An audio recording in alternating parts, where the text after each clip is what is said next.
Bismillahirrahmanirrahim. Assalamualaikum warahmatullahi wabarakatuh. Linnabiyyil Mustafa Rasulillah sallallahu alaihi wasallam wa ila arwahi walidina wa muallimina wa dhabil huquqi alaina ajma'in. Al-Fatiha. A'udzu billahi minasy syaithanir rajim. Bismillahirrahmanirrahim. Alhamdulillahi rabbil alamin. Ar-Rahmanir Rahim. Maliki yaumiddin. Iyyaka na'budu wa iyyaka nasta'in. Ihdinas siratal mustaqim. Siratal ladzina an'amta 'alaihim ghairil maghdubi 'alaihim waladdallin. Amin. Innal hamdalillah nahmaduhu wa nasta'inuhu wa nastahdihi wa nastaghfiruh wa na'udzu billahi min shururi anfusina wa min sayyiati a'malina. May yahdihillahu fala mudilla lahu wa may yudlilhu fala hadiya lahu. Ashhadu an la ilaha illallah wa ashhadu anna Muhammadan 'abduhu wa rasuluh. Allahumma salli wa sallim ala sayyidina Muhammad wa ala alihi wa ashabihi ajma'in. Subhanaka la ilma lana illa ma 'allamtana innaka antal alimul hakim. Rabbi shrah li sadri wa yassir li amri wahlul 'uqdatam min lisani yafqahu qawli. Amma ba'd. Yang dihormati Tuan Pengurusi, Tuan Imam, Tuan Bilal, pegawai serta ahli jawatan kuasa Surau Al-Islah Taman Canggang Jaya, Banting, Kuala Langat, Selangor. Yang dihormati para alim ulama, asatizah di kalangan tuan-tuan dan juga puan-puan, seterusnya muslimin muslimat, hadirin hadirat.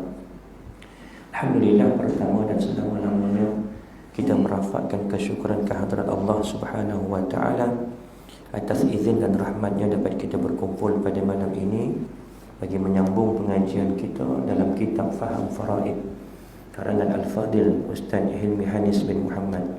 Mudah-mudahan perjumpaan kita pada malam ini mendapat naungan rahmat dari Allah Subhanahu wa taala, sekaligus dapat menambah amal kebaikan kita ketika bertemu Allah fi yaumil mahsyar nanti insya-Allah. Muslimin muslimat yang dirahmati Allah, insya-Allah malam ini kita akan sambung pada muka surat yang ke-33. Yang ada kitab boleh rujuk pada kitab, yang tiada boleh rujuk di skrin hadapan.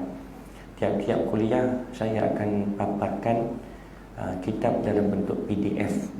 Saya minta izin daripada penulis Al-Fadhil Ustaz Hilmi Hanis untuk gunakan pada setiap kuliah-kuliah saya. Alhamdulillah beliau izinkan. Cuma jangan minta dengan saya lah lepas ni. Sebab ni kitab satu buku, cuma dalam bentuk PDF. Tuan-tuan boleh beli kitab ni muka depan dia. Di Shopee ada jual RM30 sahaja. Tapi bagi saya sangat berbaloi lah, RM30 lebih kurang dalam 324 muka surat. Dan banyak ilmu-ilmu yang dimasukkan dalam kitab ini, terutamanya berkait tentang hukum-hukum. Faraid ni dia terpecah kepada dua bahagian besar. Satu melibatkan hukum dan satu lagi melibatkan pengiraan. Tak boleh lagi lah daripada pengiraan. Dah sebut nama faraid mesti kena kira-kira. Yang mana yang tak suka kira-kira tu dengar je lah, buat-buat faham je lah.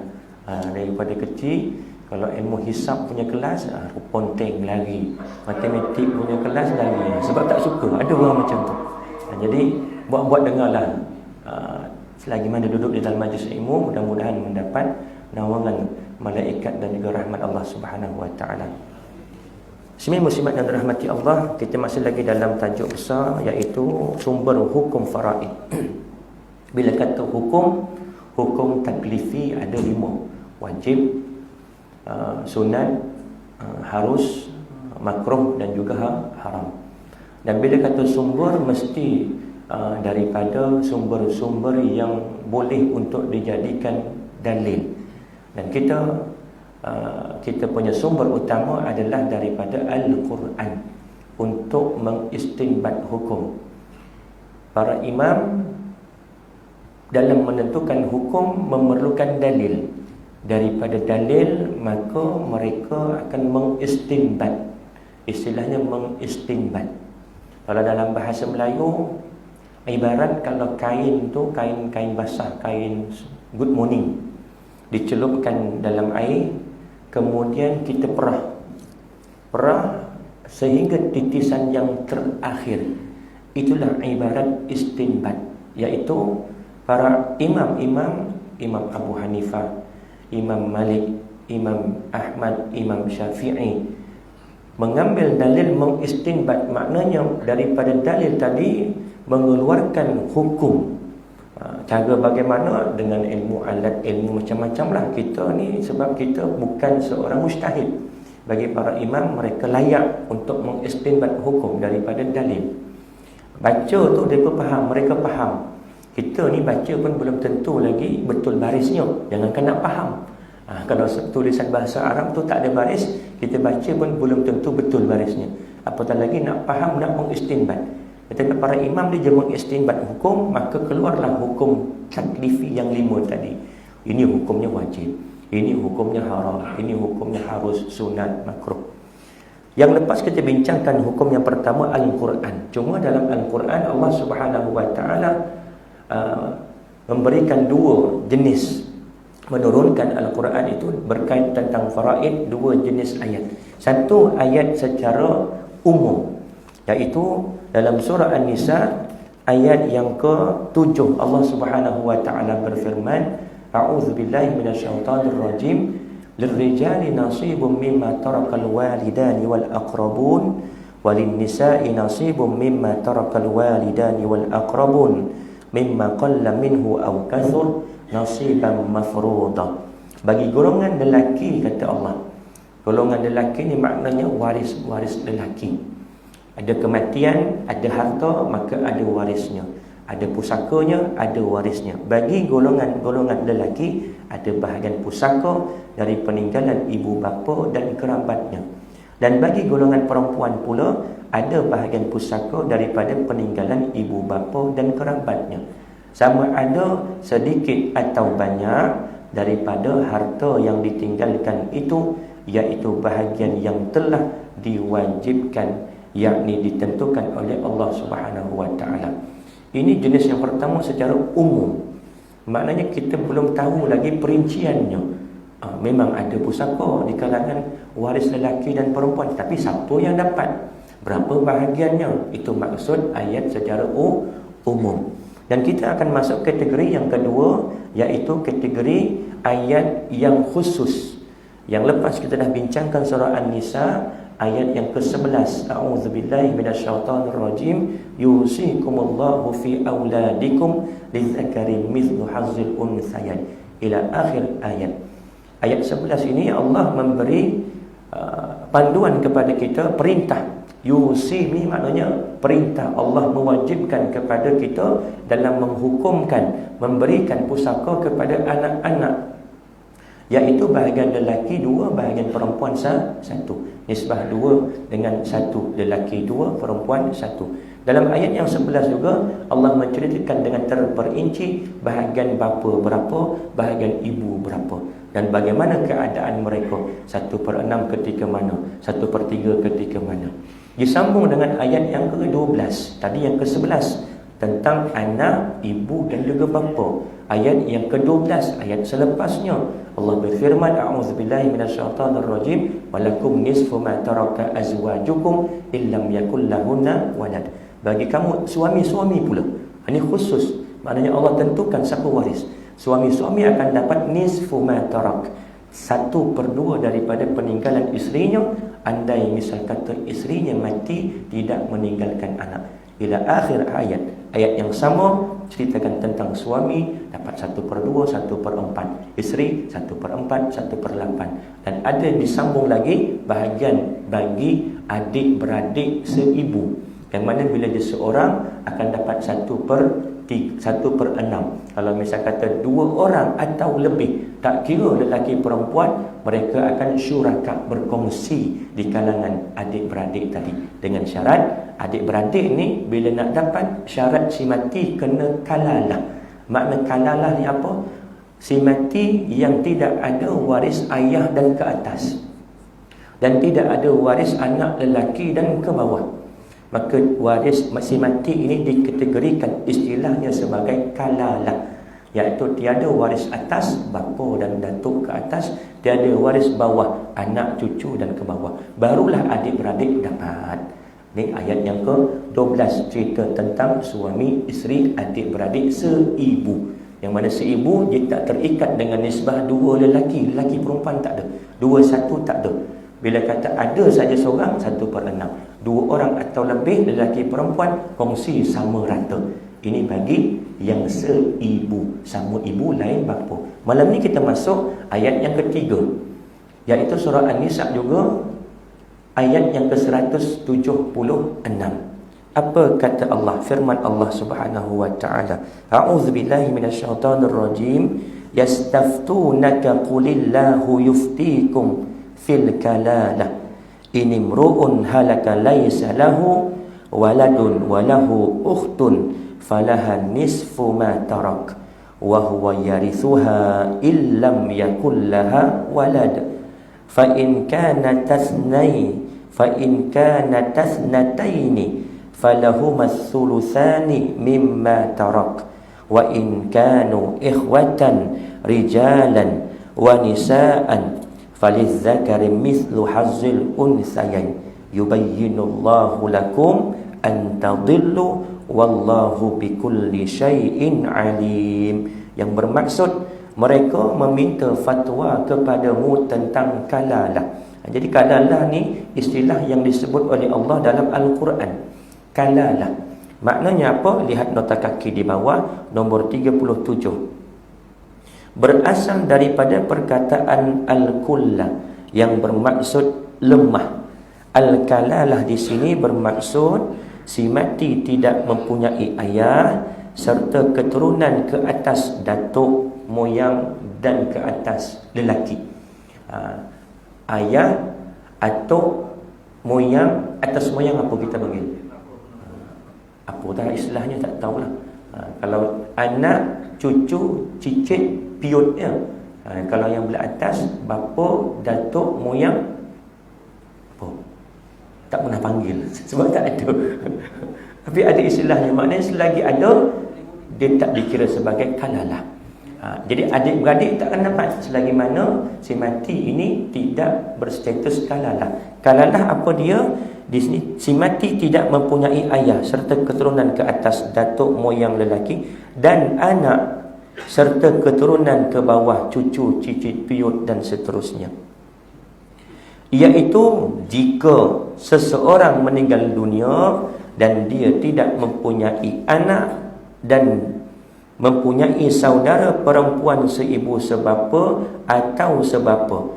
Dalam ayat ini 176 Allah menceritakan pembahagian kepada adik-beradik.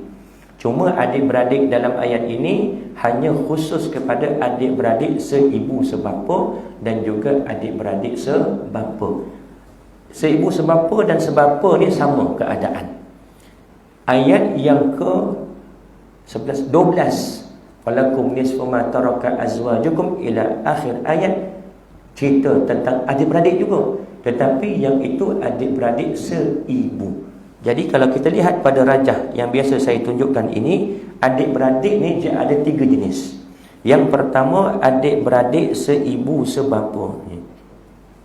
Yang kedua adik-beradik sebapa. Dan yang ketiga adik-beradik seibu. Seibu sebapa sama mak sama ayah. Sebapa, contoh Abu kahwin dengan Murni, dapat anak namanya Ali. Murni meninggal dunia. Abu kahwin dengan Ros, dapat anak nama Zul. Jadi Zul dengan Ali adik-beradik sebapa. Jadi sama bapa lain mak. Dan yang ketiga adik-beradik seibu. sama ibu, lain ayah. Sekalipun anak yang pertama tadi anak zina ataupun anak li'an, nanti kita akan masuk dalam satu bab hal bagi pewarisan anak zina atau anak li'an. Contoh, abu dan juga ros ada hubungan yang tidak syar'i, tanpa pernikahan, na'udzubillah, terlanjur, dan ros ni akhirnya mengandung dan melahirkan anak. Bila melahirkan anak, si abu ni rasa bersalah dengan ros, maka dia rasa bertanggungjawab, dia pun menikahi ros. Jadi anak ros ini dia cuma hanya boleh mewarisi harta ibunya sahaja. Kerana anak ini, andai misal kata namanya Ali ni dengan abu, dia bukan bapa dari segi nasab. Walaupun dia pergi dua-dua dekat makmal, cek DNA, confirm memang betul abu ni adalah ayah biologi, cek darahnya betul benih daripada abu Ali ni, tetapi dari segi hukum nasab dia bukan anak kepada abu. Mati abu, Ali tak boleh mewarisi harta abu. Begitu juga mati Ali, abu tak boleh mewarisi harta Ali. Tetapi ros, ibu kepada Ali ini, dia tidak ada perkara yang boleh memutuskan antara hubungan ibu dan juga anak. Sekalipun anak ini anak zina. Anak zina ini dia cuma tiada bapa tetapi ada ibu. Andai misal kata abu dan juga ros, tadi anak ros yang anak zina bernama Ali, abu dan juga ros berkahwin secara sah dengan akad nikahnya, cukup dah, sah dah. Kemudian ada anak yang kedua, anak kepada ros yang kedua, bernama Zul contoh.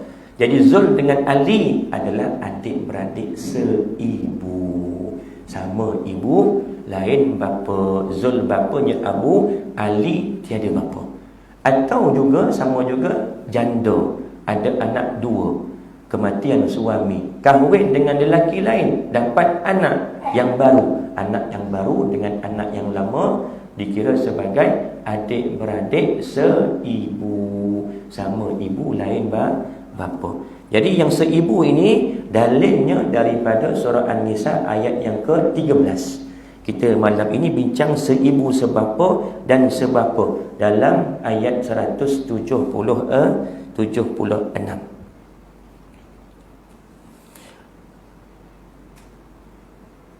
Dan mempunyai saudara perempuan seibu sebapa atau sebapa. Bila kata atau, dua-dua tak boleh dapat. Kalau misal kata ada adik-beradik perempuan seibu sebapa dan ada adik-beradik perempuan sebapa, maka salah seorang sahaja yang akan dapat. Bila kata atau tu maknanya dua-dua tu tak boleh dapat, dia kena salah satu. Siapa yang paling dekat kuat hubungannya? Seibu sebapa. Bila ada adik-beradik seibu sebapa, dia lebih kuat berbanding yang sebapa, maka yang sebapa tak dapat terhalang. Maka bagi saudaranya yang perempuan itu 1/2 daripada harta yang ditinggalkan, iaitu kerana dia seorang diri. Saya buat rajah nak bagi nampak mudah. Si mati bernama Sidik. Cik Sidik ya ustaz ni. Tiap-tiap kuliah nama contoh Sidik.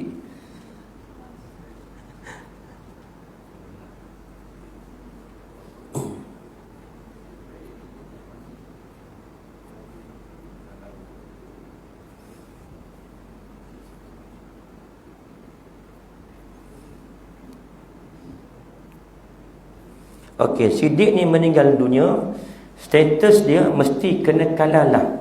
Barulah ros, iaitu adik-beradik perempuan seibu sebapa. Saya buat short ringkasan APIB. Adik-beradik perempuan seibu dan sebapa, seorang. Dengan syarat Sidik ni statusnya kalalah. Kalalah maknanya apa? Tiada keturunan atas dan tiada keturunan bawah. Bermakna ayah tak ada, ibu tak ada, anak tak ada, cucu pun tak ada, datuk pun tak ada. Ini pasangan ni tak kisah. Pasangan ni dia tak mempengaruhi bahagian adik-beradik. Sama ada sini ada seorang isteri ke, atau 2 orang isteri ke, atau 3 orang isteri ke, dia tak mempengaruhi bahagian adik-beradik. Adik-beradik ni dia cuma dapat bila mana keadaan si mati kalalah. Tak ada ayah ke atas dan anak ke bawah. Maka yang ada ni, contohlah isteri pun tak ada. Sidik cuma ada waris seorang adik-beradik perempuan seibu sebapa bernama Ros. Seorang. Bermakna Ros ni akan dapat berapa tadi? 1/2. Sebab seorang ni tadi. Saya bulatkan 1/2 daripada harta yang ditinggalkan.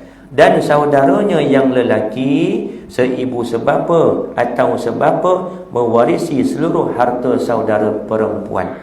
Ini kalau misal kata waris yang ada cuma adik-beradik lelaki. Tadi kita cerita adik-beradiknya perempuan seorang, tukar menjadi lelaki. Namanya contoh Wan. Adik-beradik lelaki. ALIB seibu sebapa. Maka dia bukan dapat lagi 1/2, dia akan dapat keseluruhan harta sidik. Walaupun dia adik-beradik. Orang kata adik-beradik ni jauh juga. Sebab dia status sidik kalalah. Tiada ayah dan tiada anak. Maka Wan yang akan dapat semua harta sidik. Sebab tiada waris yang lain. Mewarisi seluruh harta saudara perempuan. Jika dia tidak mempunyai anak, iaitu syarat kalalah tadilah, si mati ni tidak mempunyai anak. Tetapi jika saudara perempuan itu berjumlah 2 orang atau lebih, maka bagi keduanya 2/3 daripada harta yang ditinggalkan. Misal kata rajah ini tadi bukan adik-beradik lelaki, tetapi adik-beradik perempuan. Ada 2 orang. Satu nama Ros, satu nama Li. Maka 2 orang adik-beradik ini akan dapat berapa? Berdasarkan ayat tadi, dapat 2/3. Kerana 2 orang atau lebih. Tetapi jika saudara perempuan itu berjumlah 2 orang, maka bagi keduanya 2/3 daripada harta yang ditinggalkan. Dan jika mereka ahli waris itu terdiri daripada saudara lelaki dan perempuan. Tadi kita bincang lelaki saja. Tadi kita bincang perempuan saja seorang. Perempuan saja 2 orang atau lebih. Lelaki saja dia dapat semua. Perempuan seorang 1/2. Perempuan 2 orang atau lebih 2/3. Dan jika mereka ahli waris itu terdiri daripada saudara lelaki dan perempuan, dua-dua ada, lelaki ada dan perempuan ada, maka bahagian seorang saudara lelaki sebanyak bahagian 2 orang saudara perempuan. Contoh tadi kita buat 2 perempuan, tetapi hakikatnya yang ada seorang lelaki dan seorang perempuan, Ros dan juga Wan. Dua-dua ada, lelaki dan perempuan, adik-beradiknya. Maka nisbah Wan dapat 2, nisbah Ros dapat 1. Nisbah 2 dengan 1. Lizzakari mithlu hazil unthayain. Sama keadaan andai misal kata Sidik mempunyai anak lelaki dan anak perempuan. Nisbah anak lelaki 2, anak perempuan 1. Allah menerangkan hukum ini kepadamu supaya kamu tidak sesat, dan Allah Maha mengetahui segala sesuatu. Surah An-Nisa ayat 176. 3 ayat ini, ayat yang ke-11, ayat yang ke-12, ayat 176 menjadi rujukan para ulama untuk mengistinbat hukum bagi pewarisan faraid kepada ahli waris. Yang fardu, ini yang fardu. Bila kata fardu, ianya dinyatakan secara jelas dalam Al-Quran. Bapa berapa, ibu berapa, suami berapa, anak perempuan berapa, adik-beradik berapa. Ini semua adalah ahli fardu. Selepas penurunan ayat ini adalah riwayat, sebab penurunan ayat ini adalah riwayat Imam An-Nasai daripada Sayyidina Jabir. Dia berkata, ketika aku sedang sakit, Rasulullah SAW datang bertemu dengan aku. Maka aku berkata, wahai Rasulullah SAW, aku ingin berwasiat memberikan 1/3 daripada hartaku kepada adik-beradik perempuanku. Adik-beradik perempuan kepada Sayyidina Jabir ini, dia ada adik-beradik perempuan. Bila kata adik-beradik ni, dua atau lebih lah. Kalau seorang, dia mungkin akan cakap, saya ada seorang adik perempuan atau kakak. Tetapi dia kata adik-beradik, bermakna dua orang atau lebih, semuanya perempuan. Kemudian Rasulullah SAW bersabda, baik. Masa ini, ayat ini belum turun. Ini kita cerita sebab penurunan ayat ini, ayat 176. Allah menceritakan bahagian adik-beradik, seibu sebapa berapa, yang lelaki, yang perempuan berapa. Jadi sebelum turun ayat itu, inilah kisahnya, sejarah sebab turun ayat tadi, iaitu daripada riwayat Imam An-Nasai, Sayyidina Jabir, ketika dia sakit, Rasulullah SAW datang ziarah beliau, dan dia bertanya kepada Rasulullah, wahai Rasulullah, aku ingin berwasiat memberikan 1/3 daripada hartaku kepada adik-beradik perempuanku. Adik-beradik perempuanku kalau ikutkan waris ke tidak? Waris, kerana Sayyidina Jabir ini dia tidak mempunyai anak, dan ketika ini juga dia tidak mempunyai bapa, status dia kalalah, maka dia nak bagi kepada adik-beradiknya. Ketika ini wasiat ini dibenarkan. Kerana apa? Kerana diberikan kepada ahli waris. Tetapi lepas turun ayat ini, wasiat kepada ahli waris dah tak boleh lagi dah. Berdasarkan pada hadis Nabi SAW, innallaha qad a'ta kullu dhi haqqin haqqahu fala wasiyata liwarithin. Sesungguhnya Allah Subhanahu wa taala telah memberikan hak faraid kepada ahlinya, yang Allah dah sebutkan surah An-Nisa ayat 11, ayat 12, ayat 176. Fala wasiyata liwarithin, maka tidak ada lagi wasiat kepada ahli waris. Ni nak kata wasiat ini dia ada syarat.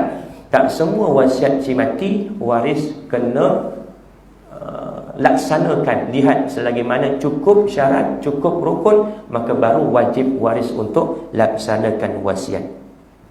Aku berkata lagi, Jabir berkata lagi, aku ingin memberikan setengahnya. Kemudian Rasulullah SAW menjawab, baiklah. Nabi SAW pada ketika itu memberi jawapan, baiklah. Sebab belum turun lagi ayat. Kemudian Rasulullah SAW keluar, dan tidak lama kemudian baginda masuk semula lagi ke rumah Jabir seraya bersabda, aku merasakan kamu tidak akan mati kerana penyakitmu ini. Sebab apa? Sebab sebelum dia mati turun ayat ini. Turun ayat ini, wahyu ini, dan Nabi SAW menerangkan kepada Jabir, bukan 1/3, bukan 2/3 berdasarkan pada jawapan tadi, tetapi berdasarkan ayat ini, iaitu bahagian adik-beradik perempuan, jika seorang 1/2, jika dua orang atau lebih 2/3, jika bersama lelaki dan juga perempuan 2 nisbah 1. Aku merasakan kamu tidak akan mati kerana penyakitmu ini. Sesungguhnya Allah Ta'ala telah menurunkan ayat yang menjelaskan pembahagian warisan bagi adik-beradik perempuan, iaitu sebanyak 2/3. Sebab soalan Jabir tadi adik-beradik. Bila sebut adik-beradik, lebih daripada 1. Kalau seorang mungkin dia kata, saya ada kakak, saya ada adik. Tapi bila sebut adik-beradik, jadi Nabi SAW menerangkan kepada Jabir, mereka akan dapat 2/3 berdasarkan ayat yang baru turun selepas daripada peristiwa ini. Sumber hukum yang kedua, iaitu sumber hadis. Quran 3 ayat itu sahaja yang menjadi sumber. Ingat, hafal surah An-Nisa semuanya. Pertama ayat yang ke-11, yang kedua ayat yang ke-12, yang ketiga ayat yang kita baca tadi 176. Ini sahaja sumber hukum untuk menentukan ahli waris, siapa dia yang dapat, berapa bahagian mereka masing-masing. Sumber yang kedua, kerana tak semua ada dalam Quran, ada lagi hukum daripada hadis Nabi SAW. Bahkan ada lagi hukum yang terbit daripada zaman sahabat, iaitu dalam masalah Umariyatain. Nanti kita akan masuk dalam keadaan ibu mendapat 1/3 baki, bukan 1/3, bukan 1/6, tetapi 1/3 baqi. Berdasarkan peristiwa pada zaman Umar Al-Khattab, maka Umar memutuskan bahagian ibu mendapat 1/3 bagi. Itu kita akan masuk nanti dalam bab khusus. Ada 3 bab khusus dalam bab Umariyatain, kemudian dalam bab Mushtarakah, dalam bab ahwal datuk bersama dengan saudara. Itu kita akan masuk nanti. Hadis yang pertama, An Ibni Abbas qala Rasulullah sallallahu alaihi wasallam, alhiqul fara'idha bi ahliha fama baqiya fahuwa li awla rajulin dzakarin. Muttafaqun alaih.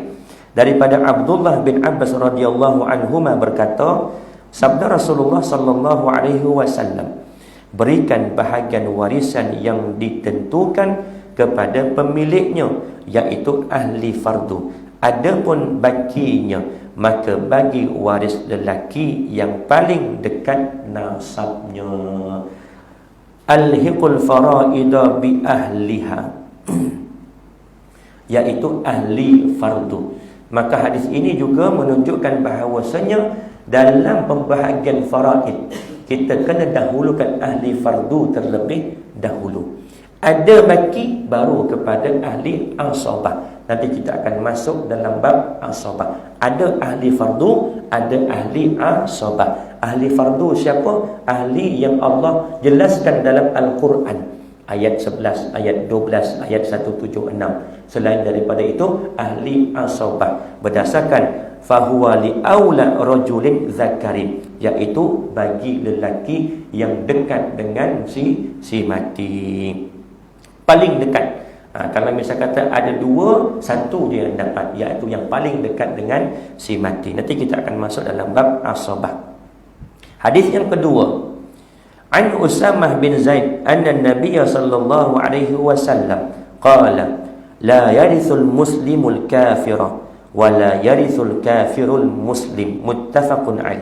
Daripada Usamah bin Zaid radhiyallahu anhuma, sesungguhnya Rasulullah sallallahu alaihi wasallam bersabda, orang Islam tidak mewarisi orang kafir dan orang kafir tidak mewarisi orang Islam. Ini antara 3 larangan seseorang itu tidak boleh mewarisi pusaka. Salah satunya iaitu dengan berbeza agama. Contoh, ayah dan juga anak ini asalnya non-Muslim, bukan orang Islam. Bapanya masuk Islam, anak ini belum masuk Islam. Mati bapa, anak ini tidak boleh mewarisi harta bapa. Mati anak, bapa tidak boleh mewarisi anak. Atau dalam keadaan dua-dua bapa dan anak orang Islam, Muslim, anaknya keluar agama Islam, na'udzubillah, murtad. Mati bapa, anak tidak boleh mewarisi bapa. Mati anak, bapa tidak boleh mewarisi anak. Ini perkara yang melarang, menghalang seseorang daripada mewarisi pusaka. Salah satunya kerana berbeza agama. Berdasarkan hadis ini, inilah sumber hukumnya hadis ini. Hadis yang ketiga, An Ibnu Buraidah an abihi anna Nabiy sallallahu alaihi wasallam ja'ala lil jaddati sudus idza lam yakun dunaha Daripada Abdullah bin Buraidah, daripada ayahnya radhiyallahu anhuma, sesungguhnya Rasulullah sallallahu alaihi wasallam memberikan kepada nenek apabila si mati tidak mempunyai ibu. Jadi nenek di sini juga boleh dapat. Dalam Al-Quran disebutkan bahagian ibu dan juga bapa. Dalam surah An-Nisa ayat yang ke-11. Yusikumullahu fi auladikum, ila akhir ayat ada diceritakan juga bahagian ibu dan juga bahagian bapa. Tapi daripada hadis ini, Nabi SAW memberikan juga bahagian kepada nenek. Tapi dengan syarat si mati tidak mempunyai ibu. Kalau si mati ada ibu, maka nenek tidak dapat. Sama juga dikiaskan bagi datuk. Bila ada bapa si mati, datuk tidak dapat mewarisi harta pusaka si mati. Sama juga bagi cucu. Bila ada anak, cucu tidak mewarisi harta pusaka. Cucu yang di bawahnya lah, dia ada keadaan cucu dapat pusaka walaupun anak dapat. Ada keadaan cucu tak dapat bila anak dapat. Contoh, saya buat rajah.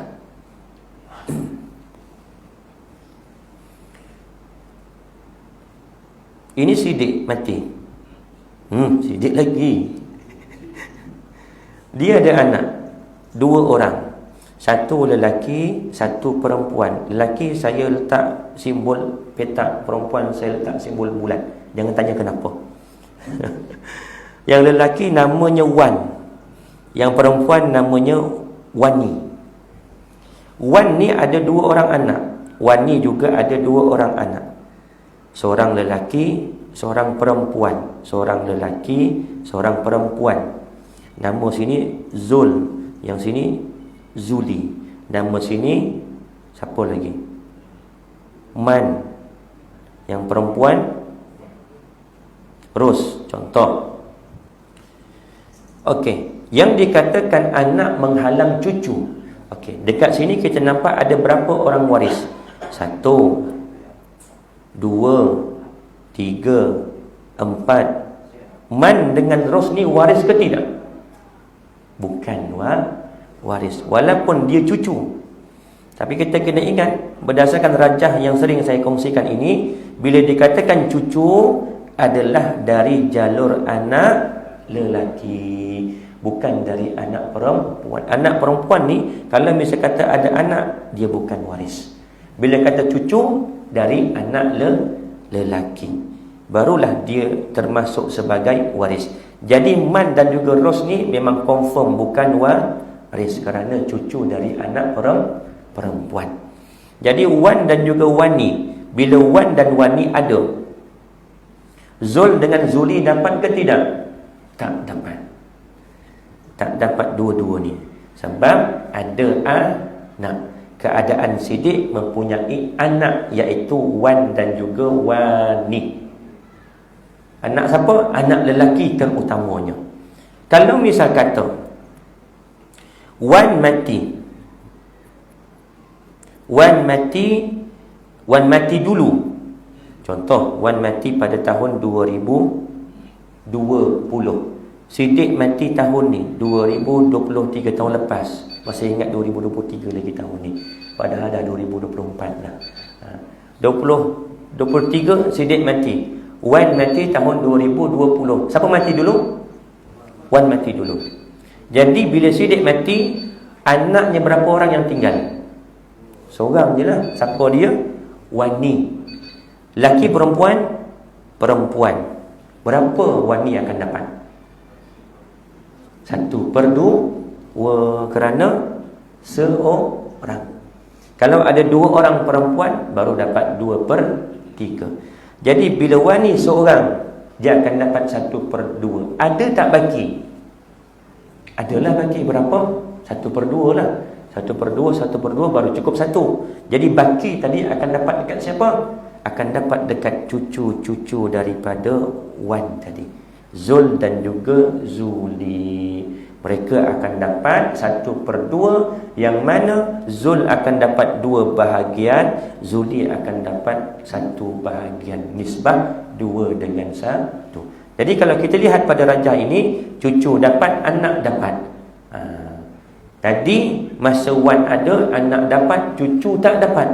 Jadi ada keadaan kita akan dengar, ini anak dapat, cucu pun dapat. Rupanya macam ni kisahnya. Dia tak ada anak lelaki. Anak lelaki mati dulu daripada bapanya, barulah cucu dapat. Tetapi kalau misal kata ada lagi seorang anak lelaki bernama Aziz. Contoh, Aziz ada, Wani ada, Zul dan Zuli dapat ke tidak? Walaupun ayahnya Wan mati dulu. Tak dapat. Zul dan juga Zuli tak dapat, sekalipun ayahnya Wan mati dulu daripada Sidik. Kerana status Sidik ini mempunyai anak lelaki, iaitu Aziz, dan juga anak perempuan. Yang mana Aziz akan dapat 2 bahagian, nisbah 1 dengan Wani. Wani tak dapat 1/2 kerana bersama dia dengan adik-beradik lelaki bernama Aziz. Jadi Zul dan juga Zuli ini tak dapat kerana dihalangi oleh aziz tadi. Yang inilah baru kita biasa dengar istilah patah titi. Cucu tak dapat. Cucu tak dapat kerana si mati ada anak lelaki lain, bukan bapanya. Sepatutnya kalau ikutkan, bapa ni wan ni boleh dapat kalau dia mati kemudian daripada Siddiq, mati kemudian daripada Datuk. Tapi disebabkan wan ni mati tahun 2020, Siddiq mati tahun 2023, mati ayah dulu baru atuk mati, maka cucu tak dapat. Sebab ada aziz. Tapi kalau aziz tak ada, yang ada cuma wan ni atau adik-beradik yang lain, semua perempuan. Sebab perempuan bila seorang 1/2, bila 2 orang atau lebih 2/3. Ada tak baki, ada 1/3, itu akan dapat dekat cucu-cucu daripada anak lelaki. Hadis keempat insya-Allah kita akan sambung pada perjumpaan akan datang. Kerut dahi semua.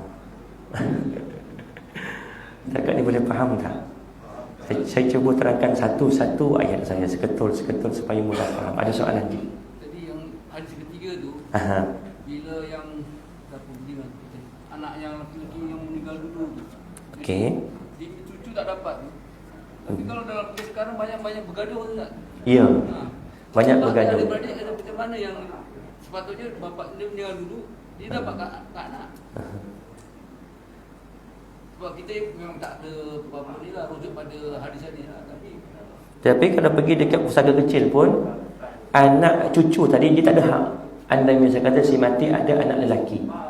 Itu kalau yang kes kedua lah, yang tadi yang mula-mula tu, kalau wan meninggal dulu. Okey. Daripada atuk dia, bermakna cucu tak dapat. Dapat. Cucu dapat. Pergi dekat pusaka kecil ke, pergi mahkamah tinggi ke, perbicaraan cucu daripada anak lelaki akan dapat andai bapanya mati dulu sebelum datuk dan tiada anak lelaki yang lain. Kalau berlaku juga peristiwa begitu, bermakna waris iaitu anak si mati dia menyembunyikan waris cucu. Salah ke tidak? Salah.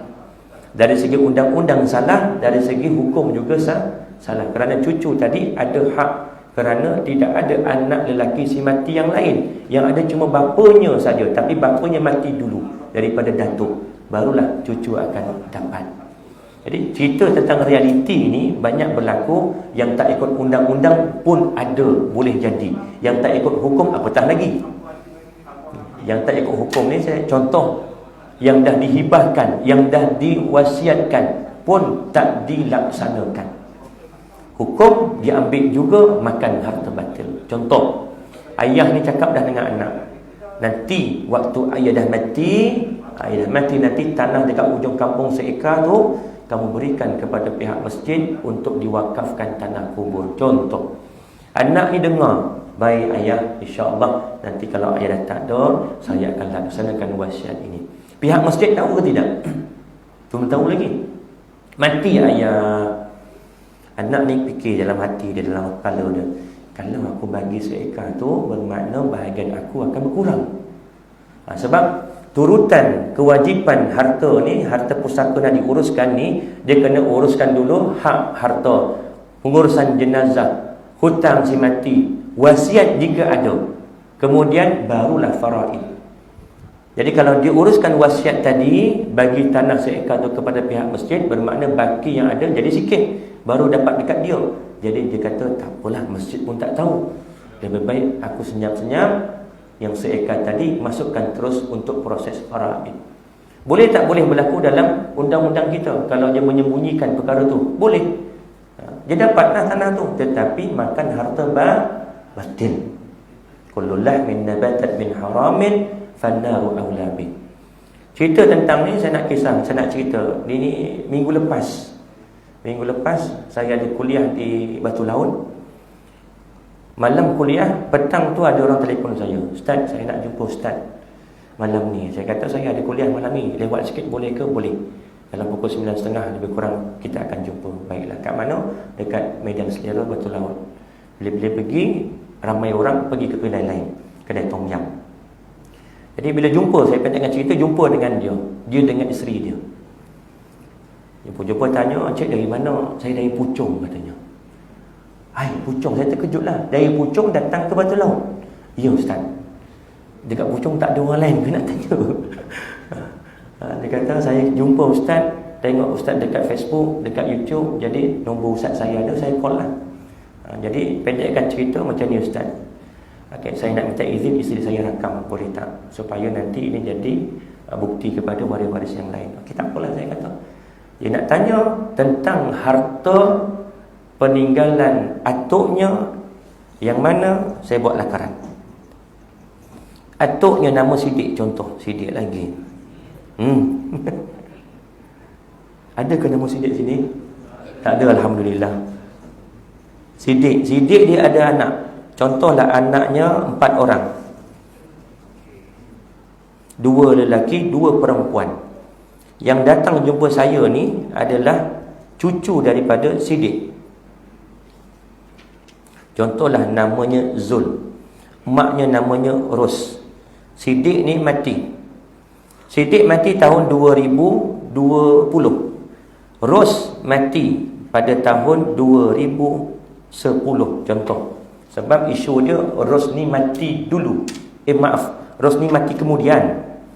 Ros tahun 2020, datuknya Sidik mati tahun 2010, terbalik. Sidik mati tahun 2010.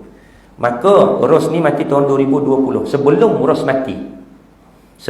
mati, dia cakap dengan adik-beradiknya. Ni adik-beradik lelaki ada 2 orang, yang perempuan ada 1 orang. "Bahagian aku dari tanah abah iaitu Sidik ni, aku tak nak, korang ambil lah." Ini Ros cakap dengan adik-beradiknya, iaitu pakcik dan juga makcik Zul ni tadi. Zul yang jumpa dengan saya. Zul jumpa dengan saya dengan isteri dia.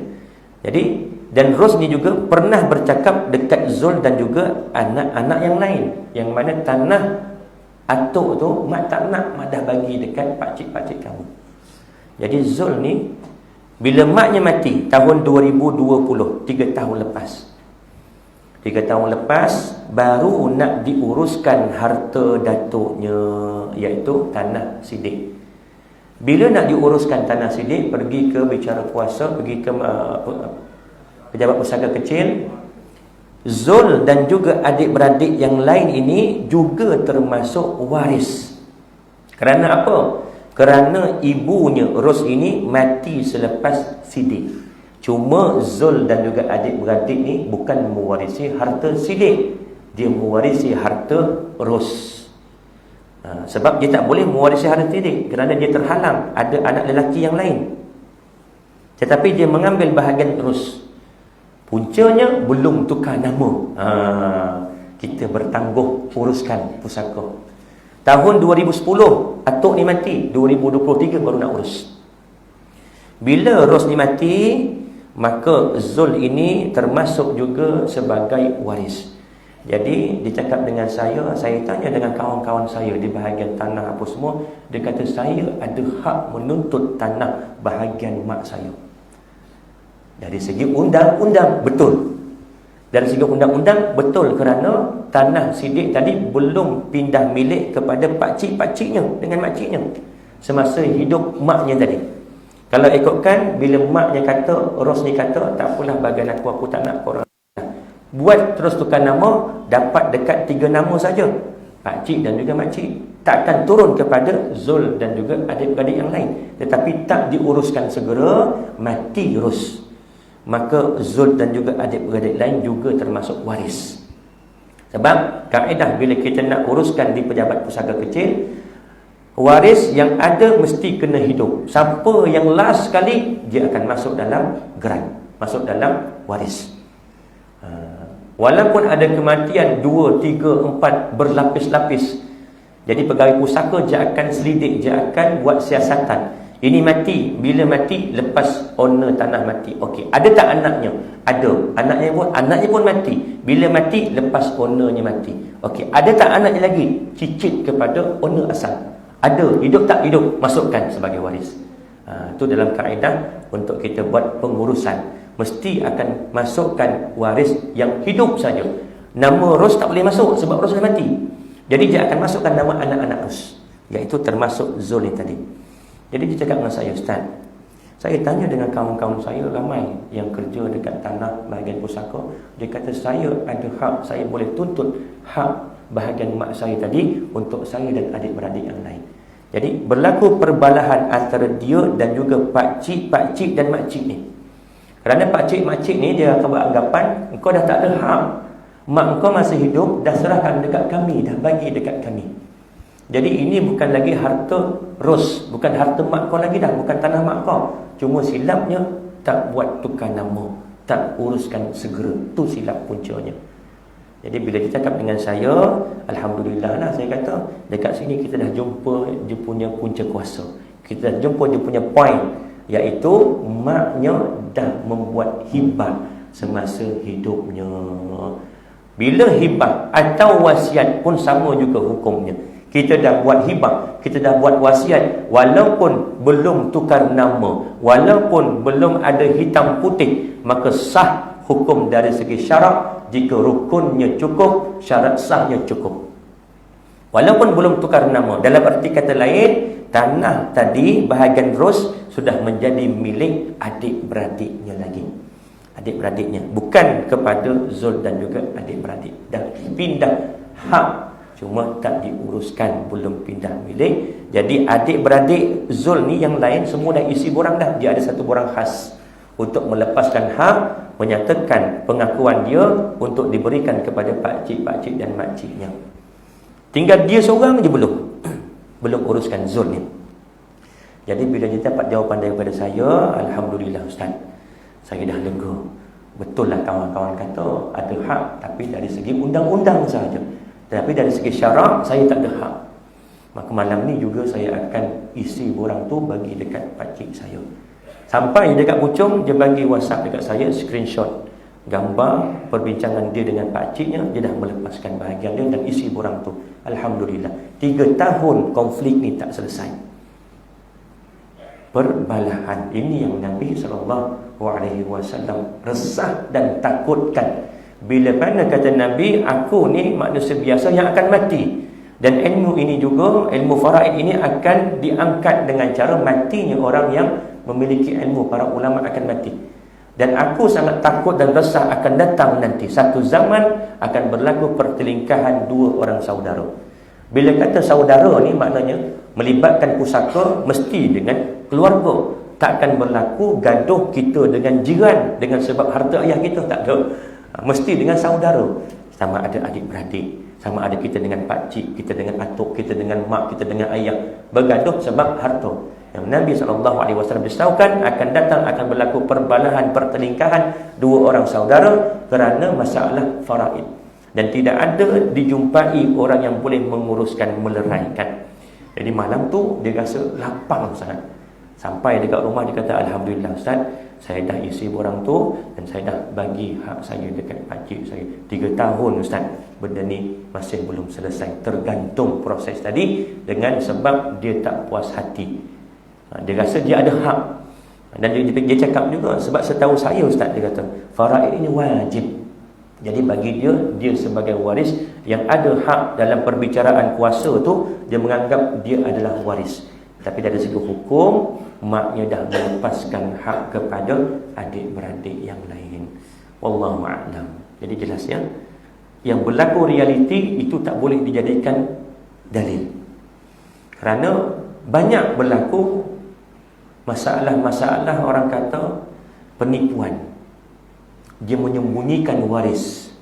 Sedangkan bagi pegawai pusaka, kita tak boleh salahkan mereka. Kerana prosesnya nanti akan datang, mungkin saya akan tunjukkan dengan tuan-tuan proses bagaimana untuk kita buat permohonan. Kita kena masuk dalam website MyETab tu, kita kena masukkan nama si mati, kita kena masukkan harta-harta si mati, berapa tanahnya, berapa keretanya. Kemudian kita masukkan waris, siapa waris yang ada bagi si mati. Masukkan nama sekian-sekian, apa hubungannya anak, kena masukkan IC, kena upload dalam sistem tu. Kalau misal kata isteri si mati ada, kena masukkan bukti, ada sijil nikahnya. Kemudian dah selesai, dia kena print out. Print dan juga dia kena dapatkan cop pengesahan akuan bersumpah. di depan Pesuruhjaya sumpah atau di depan majistret mahkamah. Barulah hard copy tadi pergi ke pejabat pusaka. Jadi pegawai pusaka tengok, oh dia ni dah buat pengakuan bersumpah, jadi tak perlu lagi dia nak siasat. Hakikatnya dia menyembunyikan waris. Yang waris, ada waris yang berhak tetapi tak dimasukkan semasa dia mendaftarkan tadi. Makan harta batil. Dan kita takut lagi bukan hanya makan harta batil, makan harta anak yatim. Dia menyembunyikan waris yang masih di bawah umur, status anak yatim. Makan harta yatim lebih berat dosa dan lebih berat azabnya. Na'udzubillah min dzalik. Jelas? 8.50. Ada lagi soalan sebelum kita akhir last kalau ada? Tak ada, laju aja kata tak ada. Okeylah, baiklah, cukup sekadar itu. Yang baik itu datang daripada Allah dan kurang baik itu datang daripada kelemahan diri saya. Saya mohon maaf, mohon ampun. Andai terkasar bahasa, tegur hati tuan-tuan dan juga puan-puan, kita tangguh dengan tasbih kafar dan suratul asr. Subhanakallahumma bihamdika asyhadu an la ilaha illa anta astaghfiruka wa atubu ilaik. Bismillahirrahmanirrahim. Wal 'asri innal insana lafi khusr illa alladhina amanu wa 'amilus shalihat wa tawasaw bil haqqi wa tawasaw bil sabr. Bismillahirrahmanirrahim. Alhamdulillahi rabbil alamin. Wassalatu wassalamu ala asyrafil anbiya'i wal mursalin wa ala alihi wa sahbihi ajma'in. اللهم فقهنا في الدين وعلمنا التأويل واهدنا الصراط المستقيم صراط الذين أنعمت عليهم من النبيين والصديقين والشهداء والصالحين اللهم أرنا الحق حقا وارزقنا اتباعه وأرنا الباطل باطلا وارزقنا اجتنابه اللهم إنا نعوذ بك من علم لا ينفع ومن قلب لا يخشى ومن نفس لا يسمع ومن دعوة لا يستجاب لها ربنا آتنا في الدنيا حسنة وفي الآخرة حسنة وقنا عذاب النار وصلى الله على سيدنا محمد وعلى آله وصحبه وبارك وسلم الحمد لله رب العالمين. السلام عليكم ورحمة الله وبركاته.